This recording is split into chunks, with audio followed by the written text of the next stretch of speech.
Tame your inner critic.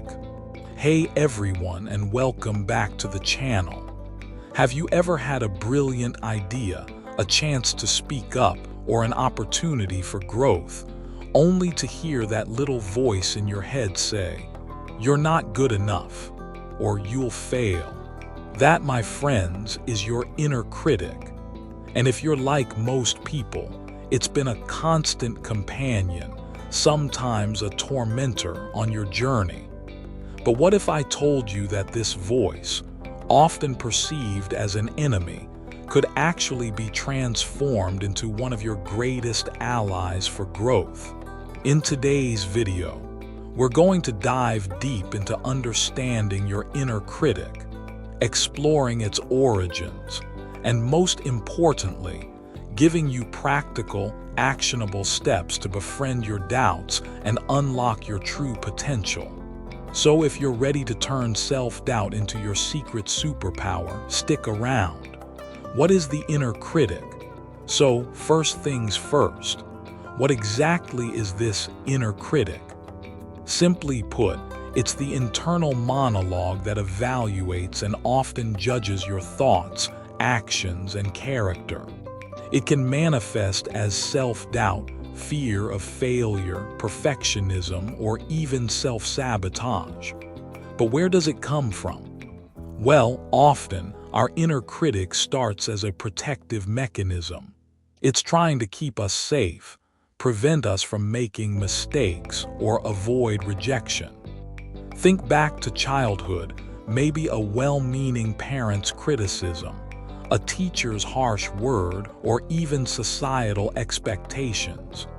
These early experiences can lay the foundation for that critical voice. It also internalizes social norms and expectations, pushing us to conform or achieve. The key here is to understand that while its intention might have been protection, its method is often counterproductive. It keeps us small, afraid, and stuck.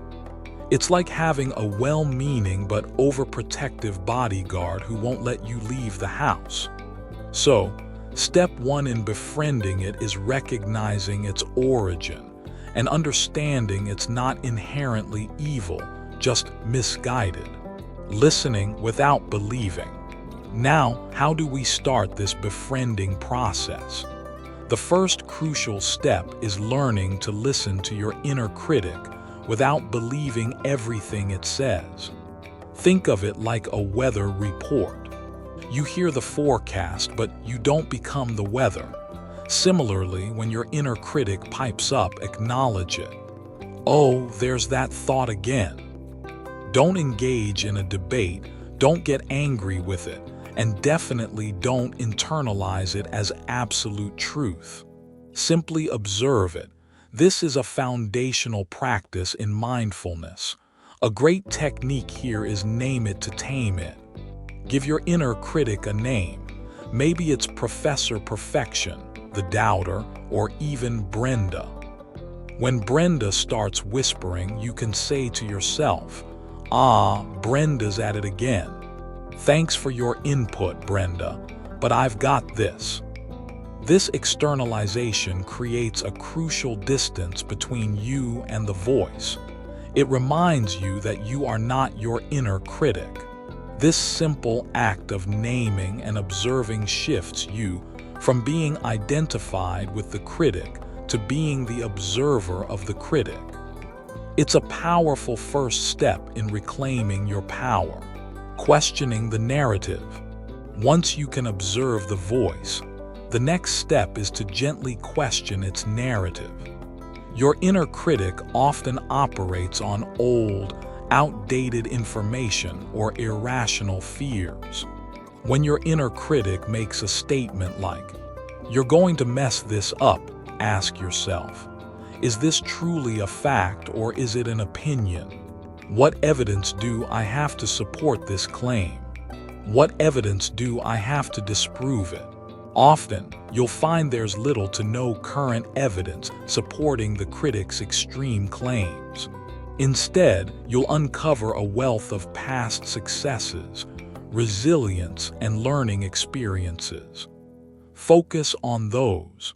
This isn't about positive affirmations that feel inauthentic. It's about grounding yourself in reality and your actual capabilities.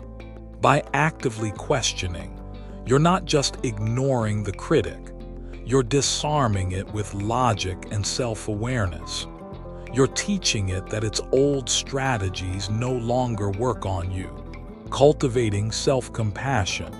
This might be the most transformative step. Cultivating self-compassion. Instead of battling your inner critic or even just tolerating it, what if you could approach it and yourself with kindness? Think about how you talk to a dear friend who was struggling. Would you tell them they're a failure? Or would you offer understanding, encouragement, and support? Our inner critic often speaks to us in ways we'd never tolerate from another person. It's time to extend that same kindness inward. A powerful practice is the Self-Compassion Break by Dr. Kristin Neff. When you notice your inner critic, acknowledge the pain it's causing. Recognize that this is a universal human experience, and then offer yourself a phrase of kindness. Something like, "This is a really tough moment. May I be kind to myself right now." This isn't about letting yourself off the hook for growth. It's about creating a supportive internal environment where growth can actually thrive. When you feel safe and supported, you're far more likely to take healthy risks and learn from mistakes. Action and integration. Practical steps. 1. Identify its positive intent. What is your critic trying to protect you from? Once you know, you can address that underlying need more constructively. 2. Translate criticism into constructive feedback. If the critic says, "You're going to fail," perhaps its positive intent is to make sure you prepare thoroughly. Reframe it. "I need to plan this carefully." 3. Take calculated risks. The best way to show your critic it's wrong about your limitations is to gently step outside your comfort zone. Start small. Each success, no matter how minor, builds new evidence against its claims. Over time, your inner critic can transform. It might still pop up, but instead of paralyzing you, it becomes a reminder to be mindful, to prepare, or to practice self-compassion. It becomes a wise, albeit sometimes gruff, advisor. So, to recap, understand its origins and protective intent. Listen without believing, observe, don't absorb. Question its narrative, distinguish fact from opinion. Cultivate self-compassion, treat yourself like a friend. Integrate it. Turn criticism into constructive feedback and take action. Your inner critic doesn't have to be a lifelong adversary. With these tools and a commitment to self-awareness and kindness, you can transform it into a powerful force for growth and self-acceptance. Imagine the freedom of not being held back by your own mind. I hope this video helps you on your journey to befriending your inner critic. Let me know in the comments below which tip resonated most with you. Don't forget to like this video, share it with anyone who needs it, and subscribe for more content on personal growth. Thanks for watching, and I'll see you in the next one.